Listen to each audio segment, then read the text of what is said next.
मेरे बिल्कुल पहले दिन खूबसूरत सीईओ मुझे जबरदस्ती गेम खेलने ले गई और मैंने तुरंत वो पाइनएप्पल वाला बंदा मार्को पोलो जंगल के लिए पिक कर लिया। गेम स्टार्ट होते ही सीधा उसके ब्लू बफ पर गया, प्रोवोकिंगली डबल क्लिक किया और उसका मजाक उड़ाने लगा, लेकिन वो बस मेरी इन गेम आईडी को घूरती रही, दांत बिंचती हुई। बिग ब्रो, वो $100 जो तुमने 5 साल पहले मुझसे स्कैम किए थे सब उड़ा दिए क्या? उसकी ठंडी सी हंसी सुनते ही मेरी रीढ़ की हड्डी तक ठंड पहुंच गई, क्योंकि 5 साल पहले मैं एक लड़की बनकर रिच वुमेन को गेम में स्कैम किया था और ये वही यूजर नेम भी था। और ऑनेस्टली जिंजर ही इकलौती लड़की थी जो मेरी जाल में फंसी थी। अब वो एक स्वीट वॉइस वाली छोटी सी लड़की थी। हर सेंटेंस बिग ब्रो से स्टार्ट होता था और हर दूसरी लाइन होती थी, बिग ब्रो प्लीज मुझे कवर करो और कैरी करो। मैंने उससे स्वीट टॉक करके झूठ बोला था कि मुझे नई स्किन खरीदनी है, लेकिन मेरे पास 200 RBM कम है। उसने बिना कुछ सोचे तुरंत पैसे ट्रांसफर कर दिए और जैसे ही पैसे मिले मैंने उसे ब्लॉक कर दिया और गायब हो गया। लेकिन मैंने सपने में भी नहीं सोचा था कि 5 साल बाद हम इस तरह दोबारा मिलेंगे। वो क्यूट रिच गर्ल अब मेरी डायरेक्ट बॉस बन चुकी थी। मैं हंसा और बोला, बॉस सू, शायद आप मुझे कोई और समझ रही हैं। अकाउंट तो मैंने किसी और से खरीदा है। सू किंगू, जो कि इस लड़की का नाम है लेकिन हम इसे जिंजर ही बुलाएंगे, वो ठंडी हंसी हंसी उसने डेस्क से दोबारा अपना पर्सनल फोन उठाया, सीधा एक नंबर डायल किया। अगले ही सेकेंड मेरी पॉकेट में रखा फोन जोर जोर से वाइब्रेट करने लगा। साइलेंट ऑफिस में रिंगटोन इतनी तेज सुनाई दी कि सबकी नजरें एक साथ मुझ पर टिक गई। पैर कांपने लगे और घुटने धीरे से जमीन पर गिर गए। रिच लेडी मर्सी, खड़े हो जाओ। अगर वाकई तुम हो तो पिछले 5 साल का इंटरेस्ट भी ध्यान से कैलकुलेट करना पड़ेगा। उसने फिर से गेम कंटिन्यू किया, लेकिन अब वो एनिमीज को अटैक ही नहीं कर रही थी, बस पूरे मैप में मेरा पीछा कर रही थी और मेरी लोकेशन एनिमीज को लीक कर रही थी। मैच के एंड तक मेरे स्टैट्स इतने बुरे हो गए थे, बिल्कुल 0 हो गया था। उसके बाद उसने कैजुअली मुझे रिपोर्ट भी कर दिया और मेरा क्रेडिट स्कोर पूरा वाइप हो गया। फिर वो खड़ी हुई और पूरी कंपनी के सामने अनाउंस किया, आज से Lin Qu being transferred as CEO's special assistant की डेस्क सीधा मेरे ऑफिस में शिफ्ट करो। सब लोग मुझे सिंपैथी भरी नजरों से देख रहे थे जब मेरी डेस्क उसके बिल्कुल सामने शिफ्ट की गई। उसने मुझे एक और टास्क दिया, नीचे फ्लावर बेड में जितनी एंट्स हैं सब काउंट करो, हर मिसिंग 100 एंट्स के लिए सैलरी डिडक्ट होगी। बाहर की तेज धूप देखकर मैं बिल्कुल जम सा गया, लेकिन अब भागना इम्पॉसिबल था, कंप्लेंट करने की भी हिम्मत नहीं थी, तो मैं पूरी दोपहर धूप में खड़ा एंट्स को काउंट कर रहा था जब तक मेरी गोरी गांड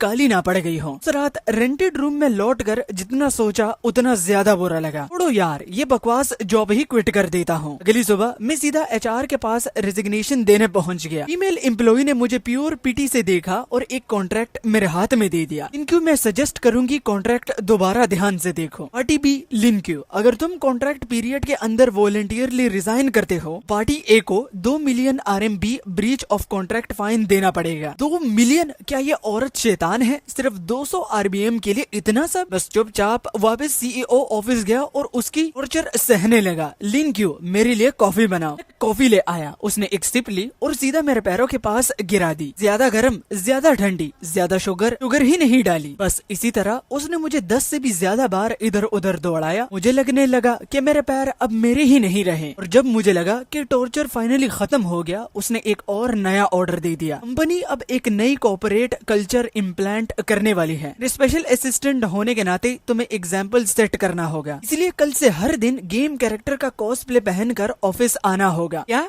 कॉस्प्ले? कल उसी पाइनएप्पल डूड से स्टार्ट करते हैं जो तुम्हें इतना पसंद है। और अगले ही दिन मेरा जैसा 6 फीट लंबा और 180 पाउंड का आदमी एक सुपर टाइट कॉस्प्ले आउटफिट पहनकर पाइनएप्पल डूड की विग लगाकर पूरी कंपनी में घूम रहा था। मैं जहाँ भी जाता हर तरफ से हंसी की आवाजें सुनाई देती। उस दिन मेरी डिग्निटी लिटरली जमीन पर गिरकर कुचली गई थी। डिपार्टमेंट ब्रीफिंग के दौरान सू किंग शाह ने और भी हद पार कर दी। उसने प्रोजेक्टर पर फाइनेंशियल रिपोर्ट दिखाई और बोला, असिस्टेंट लिन प्लीज इस फाइनेंशियल रिपोर्ट को पाइनएप्पल डूड की वॉइस में सबको जोर से पढ़कर सुना। मुझे खुद को बहुत मुश्किल से रोकना पड़ा कि रिपोर्ट उसके मुंह पर ना दे मारूं। मैं एक बिल्कुल पागल टोन में पढ़ने लगा, तुम लोगों को देखकर मुझे एक बंदा याद आ रहा है, उसने मुझे अभी तक 200 RBM वापस नहीं किए। मीटिंग खत्म होने के बाद मैं ब्रेक रूम में कोलीग्स के साथ गॉसिप कर रहा था। मैं कह ही रहा था कि सू किंग शाह एक बुढ़ी डायन है, लेकिन किसने सोचा था कि वो मुझे रंगे हाथ पकड़ लेगी। सरप्राइजिंगली वो बिल्कुल गुस्सा नहीं हुई, उल्टा वो मुझे अम्यूजमेंट के साथ देखने लगी। तुमने मुझे ओल्ड विच बोला ना, मेरा जादू कहाँ है और छड़ी कहाँ है? तुम्हारे पास आधा घंटा है, जाओ और मेरे लिए एक ऐसी ब्रूम खरीद कर लाओ जो बिल्कुल विच वाली लगी। हाँ, वापस आते वक्त उस पर राइड करके आना। फिर पेडेस्ट्रियन और ट्रैफिक कॉप्स की नजरों के बीच मैं सच में ब्रूम पर राइड करता हुआ कंपनी वापस आया। तू अपने ऑफिस की फ्लोर टू सीलिंग विंडो के सामने खड़ी और सर्वेलेंस कैमरा में मेरी बेइज्जती देख रही थी। फाइनली उसके होंठों पर एक असली स्माइल आई, चाहे वो मॉकिंग स्माइल ही क्यों ना हो। उस शाम उसने मुझे अकेला ओवरटाइम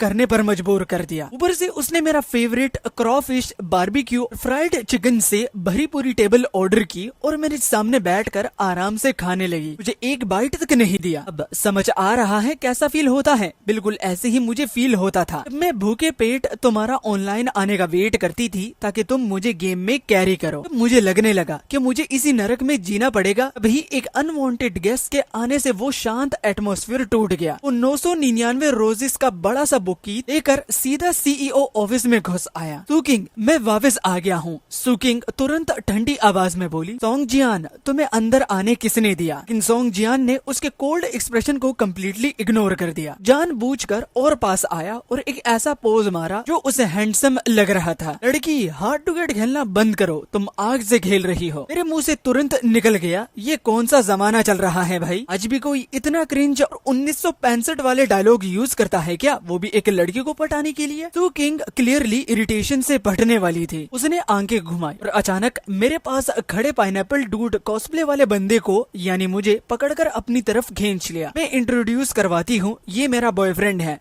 क्या? रोको, क्या बोला तुमने? उस बंदे की नजर मुझ पर ऐसी पड़ी कि आंखों से ही 2 छेद कर देगा। उसने पॉकेट से चेकबुक निकाली, घुमाया और एक बड़ा अमाउंट लिख दिया। मैं तुम्हें 5 मिलियन देता हूँ, इसे छोड़ दो। 5 मिलियन? मैंने जिंदगी में इतना पैसा कभी नहीं देखा था। मेरा हाथ ऑटोमेटिकली चेक लेने के लिए आगे बढ़ा, लेकिन अगले ही सेकंड मेरे पैर के ऊपर इतना तेज दर्द हुआ कि मेरी सांस अटक गई, क्योंकि सू किंग की 10 सेंटीमीटर वाली टाइलो हील्स सीधा मेरे पैर पर जोर से पड़ चुकी थी। दर्द से मैं हवा के लिए हाफने लगा। वो मेरे कान के पास झुककर धीरे से लेकिन खतरनाक आवाज में बोली, बस ट्राई करके देख चेक लेने की, जिंदा नहीं बचोगे। दर्द से मेरी आंखें फैल गई। सर्वाइवल इंस्टिंक्ट तुरंत एक्टिवेट हो गए। मैंने आंसू रोक कर सामने रखा चेक रिजेक्ट कर दिया। मेरा सूचिन के लिए प्यार प्राइसलेस है। फाइन, बस वेट करो, मैं इंश्योर करूंगा इस शहर में तुम्हारे खड़े होने की भी जगह ना बचे। सुकिंग तुरंत ठंडी आवाज में बोली, तुम कौन होते हो? मेरा कुत्ता सिर्फ मेरा ही बुली करने के लिए है। वो अजीब लोगों के ओवर पावरिंग ऑरा के बीच में बसकर मुझे लिटरली सफोकेशन फील हो रहा था। इसी रात अंधेरे का फायदा उठाते हुए मैं चुपके से अपना पुराना बैग पैक करता हूँ और ओवरनाइट होम टाउन की ट्रेन टिकट लेता हूँ। भागना पड़ेगा,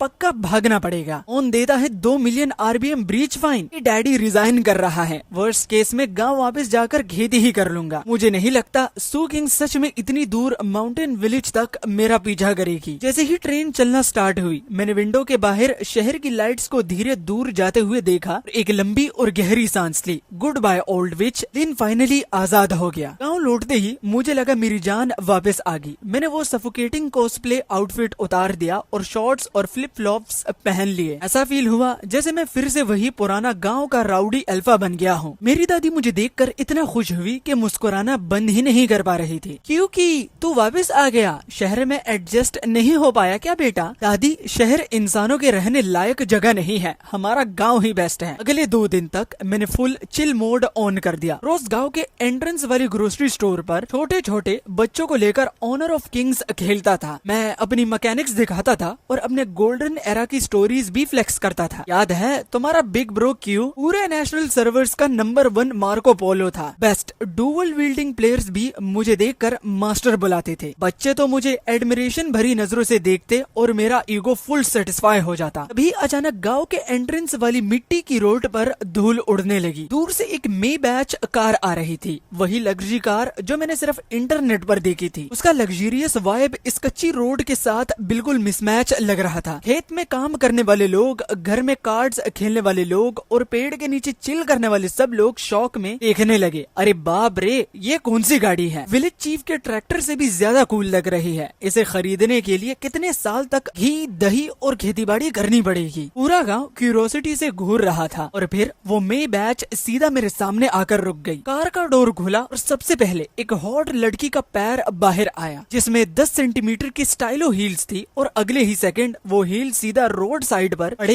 ताजे गाय के गोबर में घुस गई। ये तो मैं शौक में रह गया। सू किंग सच में मेरा पीछा करते करते यहाँ तक आ गई। वो अपने पैर के नीचे की गंदगी को इग्नोर करते हुए सीधा भीड़ के बीच से गुजरी और प्योर मर्डरस ऑरा के साथ मेरे सामने आ खड़ी हुई। लिनक्यू, क्या तुम्हें लगता है कि इस पहाड़ी गांव के कोने में छुपकर तुम वो 200 आरबीएम वापस देने से बच जाओगे? गांव वालों की गॉसिप्स, लविंग नजरें हम दोनों के बीच इधर उधर घूम रही थी। सब लोग धीरे धीरे कान में बातें करने लगे। अरे, हमारे गांव का एक लौता कॉलेज स्टूडेंट किसी का 200 आरबीएम उधार खा गया। लेकिन ये लड़की भी कमाल की है, सिर्फ 200 आरबीएम के लिए इतनी महंगी गाड़ी चलाकर यहाँ तक आ गई। बहुत ही प्रीटी लग रही है। सू किंग शू गुस्से से कांप रही थी। वो एक्सप्लेन करना चाहती थी, लेकिन उसे समझ आ गया था गांव वालों को समझाना बेकार है। आखिर में उसने सारा गुस्सा मुझ पर निकाल दिया। उसने गोबर से भरी अपनी स्टाइलो हील्स मेरी तरफ पॉइंट की और कहा, मेरे लिए इसे साफ करो। उस ट्रेजेडी जैसी हील और उसके आग उगलते एक्सप्रेशन को देखकर मेरे दिल में अजीब सी सेटिस्फेक्शन हुई। लेकिन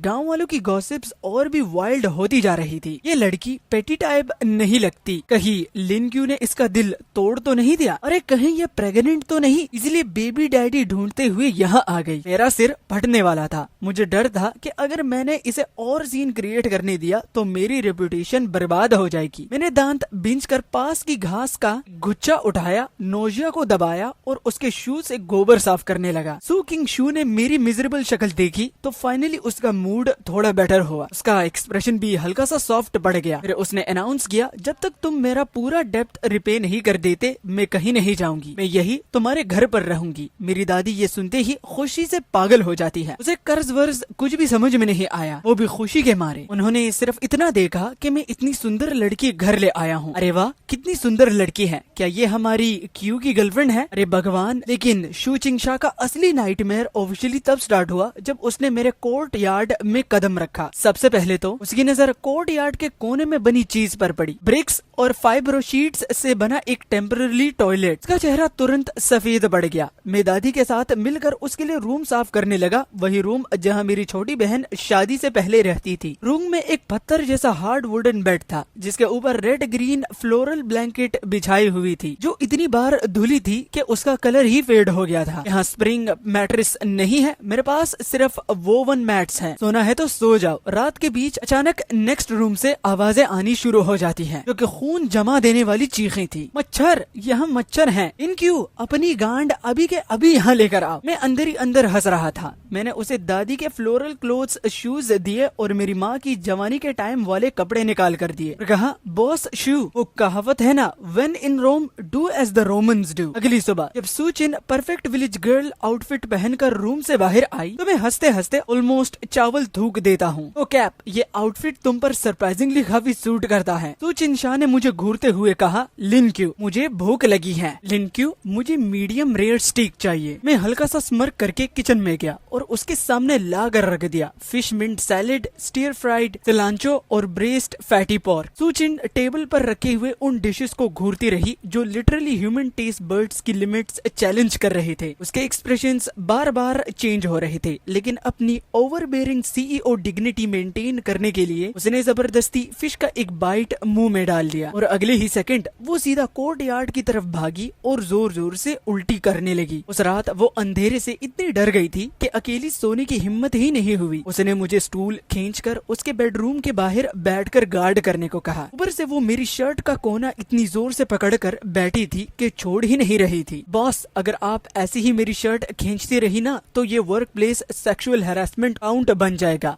चुप रहो, तुम्हारा नाइट वॉचमैन बनना तुम्हारे लिए ऑनर की बात है। मैं उसे देखकर मुस्कुराया। क्लियरली वो डर से मरी जा रही थी, लेकिन फिर भी एटीट्यूड मेंटेन कर रही थी। उस मोमेंट मुझे अचानक लगा ये फीमेल डीमन शायद इतनी बुरी भी नहीं है। अगली सुबह एक बहुत तेज गरजती आवाज ने पूरे पीच ब्लॉसम विलेज को हिला डाला। मैं झटके से उठा, कोर्ट यार्ड से बाहर भागा और देखा कि एक व्हाइट प्राइवेट हेलीकॉप्टर गांव के एंट्रेंस वाले ड्राइंग यार्ड में मुश्किल से लैंड कर रहा था। हेलीकॉप्टर के प्रोपेलर्स की हवा इतनी तेज थी कि मॉर्निंग एक्सरसाइज कर रहे ओल्ड मैन हाई की विग ही उतर गई। चॉपर पूरी तरह लैंड भी नहीं हुआ था कि सोंग जियान ब्लू रोजेस का एक गुलदस्ता पकड़कर स्टाइलिश एंट्री मारते हुए नीचे उतर गया। वो एक ऐसा पोज मार रहा था जो उसे खुद को बहुत कूल लग रहा था, लेकिन जैसे ही वो प्रॉपरली खड़ा हुआ, पास के सुअरों की जगह से उसकी नाक में तीखी बदबू घुस गई और वो वहीं पर ही उल्टी जैसा फेस बनाकर अपना नाक पकड़ने लगा। फिर उसकी नजर भीड़ में फ्लोरल पैडेड जैकेट पहनी सू किंग शू पर जाकर रुक गई। उसका एक्सप्रेशन इंस्टेंटली हार्ट ब्रेक से भर गया, जैसे किसी देवी को तकलीफ में देख लिया हो। चिनशुआ, मैं तुम्हें बचाने आ गया हूँ। उसकी हिम्मत कैसी हुई तुम्हें ऐसी जगह सफर करवाने की? ये गरीब सी जगह तुम्हारे लायक नहीं है। ये बोलते ही उसने फिर से चेकबुक निकाल ली। इस बार उसने डायरेक्टली विलेज चीफ से कहा, मैं तुम्हें 10 मिलियन RBM देता हूँ, ये पूरा गाँव मुझे बेच दो। मैं यही चेन्यू के लिए दुनिया का सबसे लग्जरियस रिजॉर्ट बनवाऊंगा। विलेज चीफ का चेहरा तुरंत गुस्से से लाल हो गया। अबे छोटे, क्या बकवास कर रहा है? हमारा एंसेस्ट्रल ग्रेवयार्ड तक खोद देगा क्या? सिचुएशन ऑलमोस्ट फिजिकल फाइट तक पहुंचने वाली थी। तभी अचानक सू किंग शू आगे बढ़ी और कुछ ऐसा किया कि सब लोग शॉक हो गए। वो सीधा मेरे पास आई, मेरा हाथ पकड़कर अपना आर्म मेरे साथ लिंक कर लिया और मेरे कंधे से लग गई और सोंग जियान को देखकर एक स्वीट स्माइल दी। सॉरी टू डिसअपॉइंट यू, लेकिन मुझे यहाँ की पैरामिटिव नेचर पसंद है और मुझे ये पैरामिटिव आदमी भी पसंद है। सोंग जियान ने ऑब्वियसली यकीन नहीं किया। उसे लगा मैं जबरदस्ती सू चिनशू को फोर्स कर रहा हूँ। उसने तुरंत मुझे चैलेंज कर दिया। फाइन, अगर तुम प्रूव करना चाहते हो कि तुम मुझसे बेटर हो तो मैच करते हैं। राइस प्लांटिंग कंपटीशन, वैसे भी यही तो तुम विलेज लोगों का बेस्ट स्किल होता है। मैंने उसका flawless custom tailored luxury suit और शाइनी लेदर शूज देखे, फिर एक शैतानी स्माइल दी। ठीक है, हेवन ने तुम्हें बचाने का रास्ता दिया था, लेकिन तुमने इग्नोर कर दिया। जहन्नुम का गेट नहीं होता, लेकिन तुम खुद अंदर घुस आए। आज मैं तुम्हें दिखाता हूँ असली पैरामिटिव मैन किसे कहते हैं। राइस प्लांटिंग मैच की न्यूज पूरे पीच ब्लॉसम में ऐसे फैल गई जैसे उसके पंख लग गए हों। गांव के छोटे बड़े आदमी और औरतें सब अपने स्टूल्स और मेलन सीड्स लेकर विलेज के ईस्ट वाले एडी फील्ड की तरफ भाग पड़े। सब मैच ऑफ द सेंचुरी देखने के लिए रेडी थे। सोंग जियान फुल कॉन्फिडेंस और स्टाइल में मडी फील्ड में उतरने लगा, लेकिन जैसे ही उसने अपना पैर अंदर रखा उसका पूरा शरीर मूली की तरह सीधा कीचड़ में धंस गया। वो बाहर ही नहीं निकल पा रहा था। पूरा क्राउड जोर जोर से हंसने लगा। नंगे पैर फील्ड में उतर गया। मेरी मूवमेंट्स इतनी स्मूथ थी जैसे पानी बह रहा हो और कुछ ही सेकंड्स में मैंने परफेक्टली स्ट्रेट राइस सीडलिंग्स की लाइन लगा दी। उधर सोंग जियान आधा दिन कीचड़ में स्ट्रगल करता रहा और जब फाइनली बाहर निकला तो पूरा का पूरा मड मॉन्स्टर बन चुका था। जैसे ही वो दूसरा स्टेप लेने लगा, अचानक उसकी खून जमा देने वाली चीख निकल गई। ये क्या चीज है, मुझे काट रही है। डर के मारे उसने अपनी लेग उठाई और देखा कि एक काली मोटी लीच उसके टांग से चिपक कर खून चूस रही थी। सोंग जियान इतना डर गया कि उसकी पूरी इमेज बर्बाद हो गई। वो लिटरली जान बचाने वाली स्क्रीम मार रहा था। सूचन फील्ड की रिजिट पर खड़ी थी और ये सीन देखकर इतनी जोर से हंसी कि सीधी खड़ी भी नहीं पा रही थी। लेकिन सोंग जियान फिर भी हार मानने को रेडी नहीं था। कीचड़ से निकलकर उसने सेकंड राउंड प्रपोज किया। मैं ये डिफीट एक्सेप्ट नहीं करता। Second round geese catching. उसने विलेज एंट्रेंस पर घूम रहे व्हाइट घीस की तरफ पॉइंट किया। ऑलमोस्ट अपना ड्रिंक थूक देता। इस गांव में कौन नहीं जानता कि ओल्ड मैन हाई के व्हाइट घीस लिटरली फाइटर जेट्स हैं। कुत्ते तक उसे डरते हैं। एक्सपेक्टेड ही था। जैसे ही सोंग जियान उसके पास गया, अल्फा गूस ने अपनी गर्दन सीधी की और पूरे गैंग लेकर सीधा उस पर चार्ज कर दिया। उसके बाद जो हुआ उसे सिर्फ टोटल कार्नेज ही बोला जा सकता है। सोंग जियान पूरे विलेज रोड पर जान बचाकर भाग रहा था और घीस उसका पीछा कर रहा था। अल्फा घूस ने परफेक्टली उसकी बूंदों को काटा, जिससे उसकी जो एक्सपेंसिव ड्रेस पैंट्स थी उसमें एक छेद हो जाता है। सूचन इतनी जोर से हंसी कि उसकी आंखों में आंसू आ गए। एंड में मुझसे देखा नहीं गया, मैं भाग कर गया और अल्फा घूस को गर्दन से पकड़कर हवा में उठा लिया। तब जाकर सोंग जियान की बेचारी बूंद की जान बची। वो वही शॉक में खड़ा था, मुंह पर कीचड़ लगा हुआ और उसकी फटी हुई पैंट से रिप की आवाज आई। सूचन ने हंसते हंसते आंसू साफ किए, गला खनखराया और पूरे गांव वालों के सामने लाउडली रिजल्ट अनाउंस किया। मैं ऑफिशियली डिक्लेयर करता हूँ कि इस विलेज मैच का विनर लिनक्यू है। रिवॉर्ड के तौर पर लिनक्यू, कल मैंने जो कपड़े चेंज किए थे वो सब धोकर साफ कर दो। मेरा रिवॉर्ड ये कैसे हुआ? उस शाम पावर लाइन मेंटेनेंस की वजह से पूरे गांव की बिजली चली गई। ना ही फोन था, ना ही टीवी। पूरा गांव एक शांत और सुकून भरी रात में डूब गया। मैं और सूचन छत पर चढ़कर बैठ गए और ऊपर चमकते तारों को देखने लगे। वैसे तारे जो शहर में कभी नहीं दिखे। गर्मियों की हल्की हवा, मिट्टी और जंगल ग्रास की खुशबू लेकर हमारे पास से गुजर रही थी। सब कुछ अजीब तरीके से पीसफुल लग रहा था। कुछ देर के बाद उसने धीरे से पूछा, तब तुमने मुझसे झूठ क्यों बोला? पैसे स्कैम करते ही मुझे ब्लॉक क्यों कर दिया? मैं चुप हो गया। ये सवाल पिछले 5 साल से मेरे दिल में कांटे की तरह चुभा हुआ था। उस वक्त मेरी माँ बहुत बीमार थी, ऑपरेशन के लिए अर्जेंटली पैसे चाहिए थे। मेरे पास और कोई ऑप्शन नहीं था, इसलिए मैंने ऑनलाइन स्कैम करने का सोचा। लेकिन पैसा मिलने के बाद मुझे इतना गिल्ट फील हुआ कि तुम्हारा सामना करवाना, इसकी कभी मुझ में हिम्मत ही नहीं उठी, इसलिए मैंने सीधा तुम्हें ब्लॉक कर दिया। सूचन कुछ नहीं बोली, वो बस चुपचाप मेरी बात सुनती रही। एक्चुअली वो 200 RBM अगले ही दिन मैंने इन गेम गिफ्टिंग फीचर यूज करके वाउचर्स के थ्रू तुम्हें पैसे वापस कर दिए थे, बस शायद तुम्हें कभी पता नहीं चला। सूचन एकदम से स्टंड रह गई। उसने तुरंत फोन निकाला और अपनी gold tier hacking skills use करके 5 साल पुरानी ट्रांजैक्शन हिस्ट्री निकाल ली। वो काफी देर तक रिकॉर्ड्स स्क्रॉल कर रही थी और फाइनली उसे 5 साल पुराना एक 2000 वाउचर गिफ्ट का रिकॉर्ड मिल गया। गलतफहमी क्लियर हो गई थी, लेकिन एटमॉस्फेयर और भी ज्यादा ऑकवर्ड और डेलिकेट बन गया था। उसने धीरे से सर झुकाया और बहुत हल्की आवाज में बोली, फिर भी तुम स्कैमर हो, तुमने मेरा ट्रस्ट स्कैम किया था। तुम्हें पता भी है उस वक्त मेरे पेरेंट्स का डिवोर्स हुआ था, घर पूरी तरह से टूट चुका था, किसी को मेरी परवाह नहीं थी। मेरी दुनिया में बस उस वक्त सिर्फ तुम थे। मैं तुम्हें सच में बहुत इम्पोर्टेंट फ्रेंड समझती थी। उसकी बात सुनकर मेरे दिल पर ऐसा लग रहा था जैसे किसी ने जोर का वार कर दिया हो। तो असल कहानी ये थी, सिर्फ 200 RBM के पीछे इतना बड़ा दर्द छुपा हुआ था। मूनलाइट में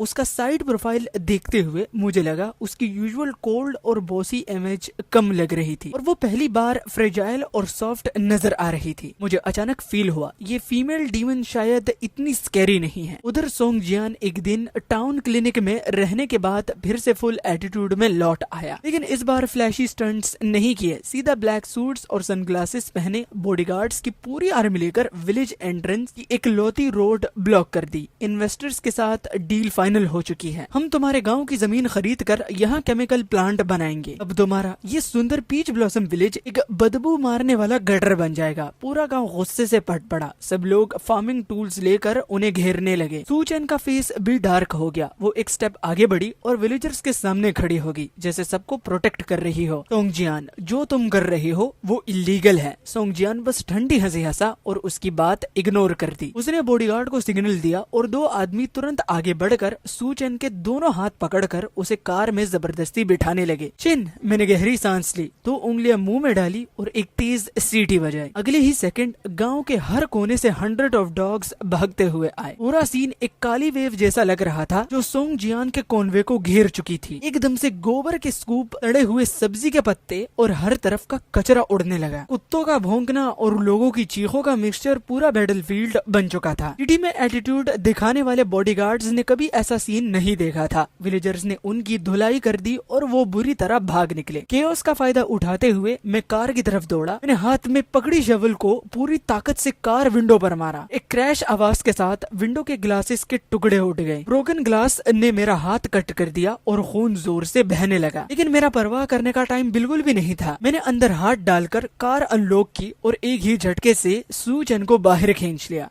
क्या तुम ठीक हो? सूचन ने मेरे खून से भरे हुए हाथ को देखा और पहली बार उसके यूजुअली शांत चेहरे पर सच्ची पैनिक क्लियरली दिखाई दे रही थी। तुम्हारा हाथ? उधर पूरे गांव की गालियों और डॉग्स के स्पेशल फेयरवेल के बीच सोंगजियान पूरी तरह डर चुका था। वो जल्दी से कार में घुसा और बेइज्जती के साथ वहां से भाग गया। मैं पीछे मुड़कर सूचन को देखने लगा जिसे मैंने अभी प्रोटेक्ट करा था। वो भी मुझे देख रही थी और उसकी आंखों में एक ऐसी फीलिंग थी जो मैं समझ ही नहीं पा रहा था। घर लौटने के बाद दादी ने मेरी इंजर्ड हैंड देखी और इतनी इमोशनल हो गई कि उनकी आंखों से आंसू निकल आए। सूचन रूम से मेडिकल किट ले आई और बड़ी केयरफुली मेरा वुंड क्लीन करने लगी। इसकी पट्टियां बांधने का तरीका बहुत क्लमजी था, लेकिन टच बहुत जेंटल था। एंटीसेप्टिक लगते ही वुंड जल रहा था, लेकिन मैंने एक आवाज तक नहीं निकाली। दादी पास खड़ी पूरा सीन देख रही थी और उनके चेहरे पर एक सेटिस्फाइड स्माइल थी। हमारा क्यू सच में बड़ा हो गया है। अब अपनी बीवी को प्रोटेक्ट करना भी सीख गया। ये ग्रैंड डॉटर इन लॉ मुझे पूरी तरह पसंद है। इसकी बूंद देखकर ऐसा लगता है कि बहुत फर्टाइल होगी। मतलब समझे भाई इस बात की कि दादी माँ ने यहाँ पर क्या बोला कि इसकी पीछे की जो टैंकी है वो इतनी बड़ी है कि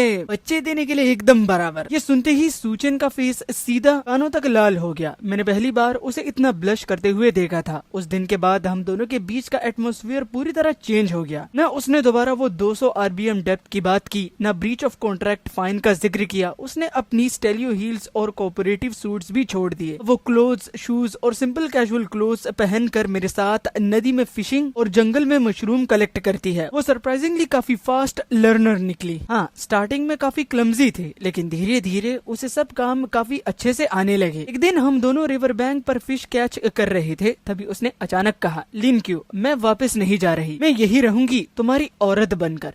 किया? उसका इतना डेड एक्सप्रेशन देखकर मैं तुरंत 2 कदम पीछे हट गया। नहीं नहीं नहीं बॉस, ऐसे जोक मत करो। लिटरली आपको अफोर्ड नहीं कर सकता, आपके खर्चे बहुत ज्यादा हैं, क्योंकि आपकी एक मील जो है वो मेरी आधे महीने की सैलरी है। अगर सूचन ने कुछ नहीं बोला, वो बस धीरे धीरे मेरे पास आई और मुझे एक बड़े से ट्री के अगेंस्ट कॉर्नर कर दिया। उसने हल्का सा चिन ऊपर उठाया और फिर से वही अपना ओवरबेयरिंग और एग्रेसिव सीईओ ऑरा रिलीज कर दिया। ठीक है, अगर तुम मुझे अफोर्ड नहीं कर सकते तो मैं तुम्हें अफोर्ड करूंगी। मेरे साथ कंपनी में वापस चलो और मेरे एक्सक्लूसिव असिस्टेंट बन जाओ। मैं मुंह खोलकर उसे मना करने ही वाला था, लेकिन उसने पॉकेट से वो कॉन्ट्रैक्ट निकाला जिसे मैंने सोचा था कि वो हमेशा लॉक करके रखेगी। वही 2 million RBM breach of contract वाला कॉन्ट्रैक्ट, और मेरे सामने उसने उस कॉन्ट्रैक्ट को टुकड़े टुकड़े कर दिया। डेप्ट खत्म और अब तुम मेरे हो। मेरा दिल इतनी जोर से धड़कने लगा जैसे अब चेस्ट बाहर निकल आएगी। मैं बिल्कुल स्टोन फेस बनकर उसे देखता रहा। मेरी कंफ्यूज्ड एक्सप्रेशन देखकर उसके होठों के कोने पर एक मिलिशियस स्मर्क आ गया। वो मेरे कान के बिल्कुल पास झुककर धीरे से बोली, इतनी धीमी आवाज में कि सिर्फ मैं ही सुन सकता था, अगर अभी भी एग्री नहीं किया तो मैं पूरे गांव को बता दूंगी कि 5 साल पहले ऑनलाइन फेक लड़की बनकर तुमने मुझे स्कैम किया था। मैं तुरंत हार मान गया। ठीक है, तुम जीत गई। और आखिर में वो मुझे अपने साथ वापस सिटी ले गई। हम दोबारा कंपनी लौट आए, लेकिन अब सब कुछ बदल चुका था। कोलीग्स की नजरें जो पहले मेरे लिए सिंपैथी से भरी होती थी, अब शौक में बदल गई और फिर प्योर रिस्पेक्ट। वही लो रैंकिंग स्पेशल असिस्टेंट जो पहले कॉस्प्ले आउटफिट पहनकर ऑफिस में घूमता था,